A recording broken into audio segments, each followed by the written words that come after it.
السلام علیکم۔ کیا حال ہے میرے پیارے پیارے بہن بھائیوں؟ امید ہے کہ سب خیریت سے ہوں گے۔ آج جو میں بیان کرنے جا رہا ہوں وہ ہے حضرت سلیمان علیہ السلام کا خط۔ کہا جاتا ہے کہ ہدہد حضرت سلیمان علیہ السلام کی فوج کا مہندس یعنی کہ انجینئر تھا۔ حضرت سلیمان علیہ السلام کے لشکر کے ساتھ رہتا اور پڑاؤ کے وقت بتاتا تھا کہ پانی کہاں ہے۔ ایک دفعہ لشکر نے ایک مقام پر پڑاؤ کیا تو ہدہد کو غیر حاضر پایا۔ ہدہد کی غیر حاضری کی تھوڑی سی دیر گزری تھی جو وہ آ گیا۔ اس نے کہا، اے اللہ کے نبی علیہ السلام، جس بات کی آپ کو خبر بھی نہیں، میں اس کی ایک نئی خبر لے کر آیا ہوں۔ میں سبا سے آ رہا ہوں اور پختہ یقینی خبر لایا ہوں۔ ایک عورت ان کی بادشاہت کر رہی ہے، اس کا نام بلقیس بنت شرجیل ہے۔ یہ سب کی ملکہ ہے۔ اس کے مشیر وزیر 312 شخص ہیں، ان میں سے ہر ایک کے ماتحت 12,000 کی جمعیت ہے۔ ان کی زمین کا نام مارب ہے، یہ صنعا سے 3 میل کے فاصلے پر ہے۔ اس کا اکثر حصہ مملکت یمن تھا۔ 600 عورتیں ہر وقت اس کی خدمت میں کمر بستہ رہتی تھیں۔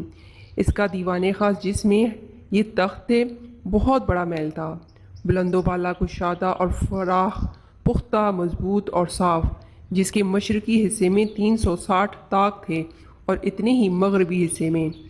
اسے اس صنعت سے بنایا تھا کہ ہر دن سورج ایک طاق سے نکلتا ہے اور اسی کے مقابلے کی طاق سے غروب ہوتا ہے۔ اہل دربار صبح شام اس کو سجدہ کرتے ہیں۔ راجہ پرجا سب آفتاب پرست تھے، اللہ کا عابد ان میں سے ایک بھی نہ تھا۔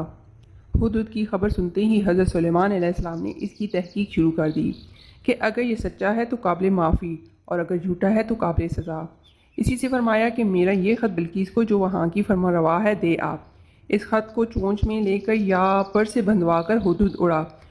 وہاں پہنچ کر بلقیس کے محل میں گیا۔ وہ اس وقت خلقت خانہ میں تھی۔ اس نے ایک طاق میں سے وہ خط اس کے سامنے رکھا اور ادب کے ساتھ ایک طرف ہو گیا۔ اسے سخت تعجب معلوم ہوا، حیرت ہوئی اور ساتھ ہی کچھ خوف دہشت بھی ہوئی۔ خط کو اٹھا کر مہر توڑ کر خط کھول کر پڑھا۔ اس کے مضمون سے واقف ہو کر اپنے امراء و وزراء و سردار اور رؤساء کو جمع کیا اور کہنے لگی کہ ایک باوقت خط میرے سامنے ڈالا گیا ہے۔ اس خط کا باوقت ہونا اس سے بھی ظاہر ہو گیا تھا کہ ایک جانور اسے لاتا ہے، وہ ہوشیاری اور احتیاط سے پہنچاتا ہے، سامنے باادب رکھ کر ایک طرف ہو جاتا ہے، تو جان گئی تھی کہ یہ خط مکرم ہے اور کسی باعزت شخص کا بھیجا ہوا ہے۔ پھر خط کا مضمون سب کو پڑھ کر سنایا کہ یہ خط حضرت سلیمان علیہ السلام کا ہے اور اس کے شروع میں بسم اللہ الرحمن الرحیم لکھا ہوا ہے، ساتھ ہی مسلمان ہونے اور تابع فرما بننے کی دعوت ہے۔ اب سب نے پہچان لیا کہ یہ اللہ کے پیغمبر کا دعوت نامہ ہے اور ہم میں سے کسی میں ان کے مقابلے کی تاب و طاقت نہیں۔ پھر خط کی بلاغت و اختصار اور وضاحت نے سب کو حیران کر دیا۔ یہ مختصر سی عبارت بہت سی باتوں سے سوا ہے، دریا کو کوزے میں بند کر دیا ہے۔ علماء کرام کا مقولہ ہے کہ حضرت سلیمان علیہ السلام سے پہلے کسی نے خط میں بسم اللہ الرحمن الرحیم نہیں لکھی۔ اللہ تعالیٰ نے سورہ نمل میں اس کا مفصل بیان کیا ہے۔ چند آیات یہ ہیں۔ ترجمہ: سلیمان نے کہا، اچھا ہم دیکھیں گے تو نے سچ کہا ہے یا تو جھوٹا ہے۔ یہ میرا خط لے جا اور اسے ان کی طرف ڈال دے، پھر ان کے پاس سے پھر آ اور دیکھ کہ وہ کیا جواب دیتے ہیں۔ ملکہ نے کہا کہ دربار والوں، میری طرف ایک نامہ گرامی ڈالا گیا ہے، وہ سلیمان کی طرف سے ہے اور مضمون یہ ہے کہ شروع اللہ کا نام لے کر جو بڑا مہربان نہایت رحم والا ہے، بعد اس کے یہ کہ مجھ سے سرکشی نہ کرو اور مطیع و منقاد ہو کر میرے پاس چلے آؤ۔